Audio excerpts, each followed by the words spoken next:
बुलेटिनमध्ये स्वागत। उपमुख्यमंत्री अजित पवार यांना बीडचं पालकमंत्रीपद देण्यात आलंय, पण पंकजा मुंडे यांची संधी हुकली आहे। आता पालकमंत्री पदाबाबत पंकजा मुंडे यांनी वक्तव्य केलंय। पंकजा मुंडेंनी अखेर प्रतिक्रिया दिली। प्रत्येक वेळी तुम्हाला तेच काम करायची संधी मिळेल असं होत नाही। बीडचं पालकत्व मिळालं असतं तर आनंद झाला असता, पण कुठल्याही संविधानिक पदावर नसताना गेली 5 वर्ष पूर्णवेळ संघटनेकरता मी काम केलेलं आहे। मी बीडची लेक आहे। बीडची सेवा करण्याची संधी मिळाली असती तर आनंद झालाच असता। बीडकरांना सुद्धा खूप आनंद झाला असता, असं आमदार मंत्री पंकजा मुंडे म्हणाल्या। प्रत्येक वेळी तुम्हाला सेम काम करायला मिळतं असं नाही।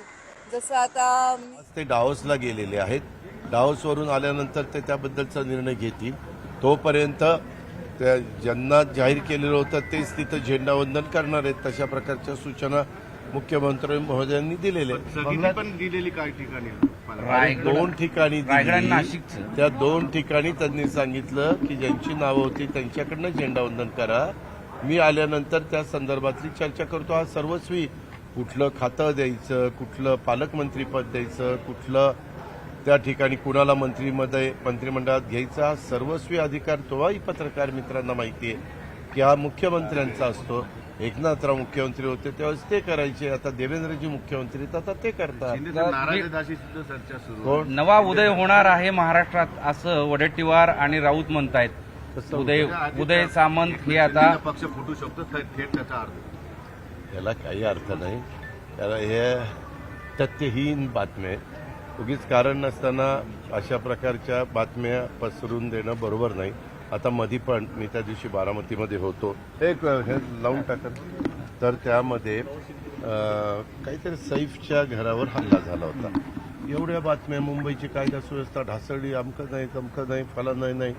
नंतर पकडल्यानंतर कळलं की तो बांगलादेशमधनं आपल्या कलकत्त्याला आला होता, कलकत्त्यावरून मुंबईला आला होता। मुंबईला हाऊसकीपिंगचं काम काही दिवस केलं। त्याच्या काल का परवा पोलिसांनी प्रेस घेऊन ते सगळं सांगितलं आणि तो सराईत गुन्हेगार पण नव्हता। तो अचानक त्या बिल्डिंगमध्ये शिरला। वास्तविक बिल्डिंगनी तिथला बंदोबस्त, तिथं सीसीटीव्ही कॅमेरे, तिथलं ज्या त्या इमारतीमध्ये अंतर्गत बंदोबस्त वॉचमॅन ठेवणं वगैरे, तर ह्या त्या सोसायट्यांचा अधिकार आहे। आणि बाहेर कुठं काय होईल तिथं आमची पोलीस यंत्रणा काम करते।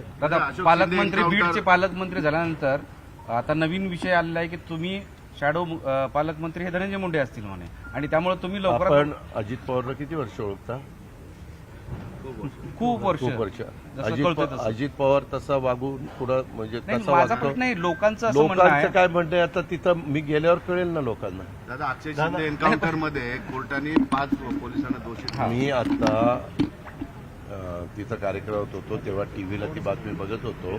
मी त्याच्या संदर्भात आता मुंबईला चाललो। मुंबईला गेल्यानंतर होम सचिवांशी आणि बाकीच्या सरकारांशी बोलील किंवा काय नक्की झालं, कारण न्यायव्यवस्था ही न्यायव्यवस्था आहे। त्यांनी चौकशी केली, त्यांनी काय केलं तर त्याच्याबद्दल त्यांना जे काही अंतिम चित्र दिसतं ते त्यांचं स्पष्ट करतील। मला त्याबद्दल टीव्हीचंच चॅनलवर पाहिलेलं आहे।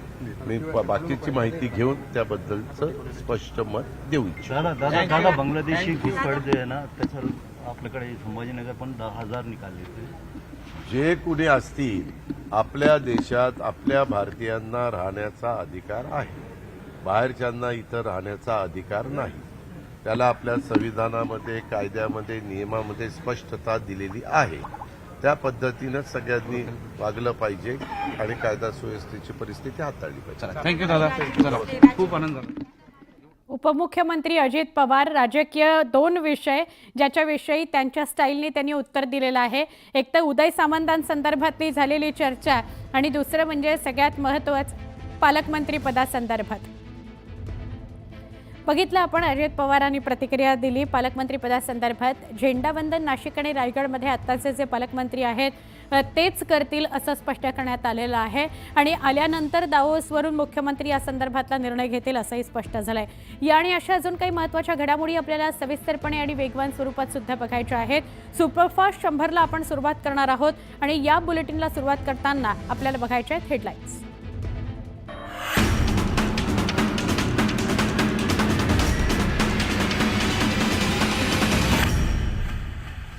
महत्त्वाच्या बातम्या प्रायोजक घरकुल मसाले, स्वाद आणि मायेचा खमंग मेळ.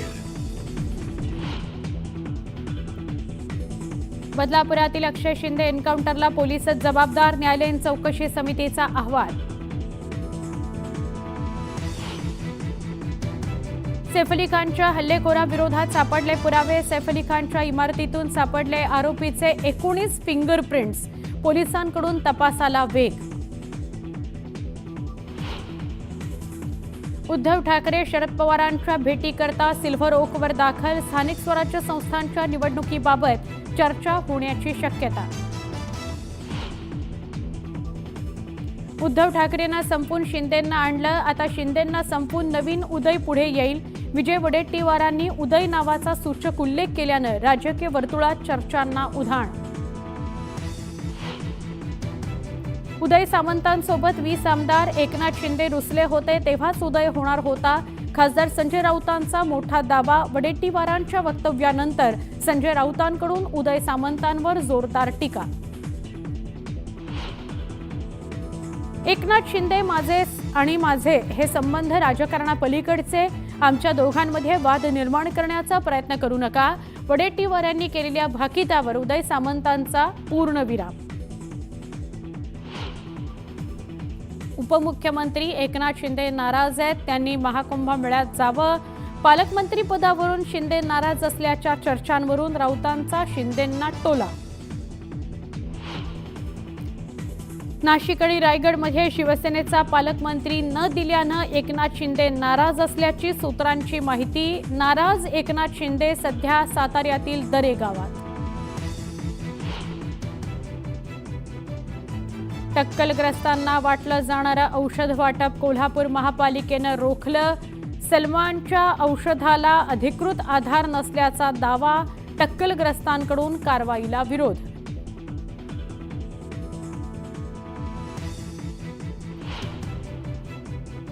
सुपरफास्ट 100 बुलेटिनला सुरुवात करूया. उद्धव ठाकरेंना संपून शिंदेंना आणलं आणि आता शिंदेंना संपून नवीन उदय पुढे येईल असं सूचक विधान केलं काँग्रेसचे नेते विजय वडेट्टीवार यांनी. त्यामुळे वडेट्टीवारांनी उल्लेख केलेला उदय नेमका कोण, याबाबत आता राजकीय वर्तुळात चर्चांना उधाण आलंय.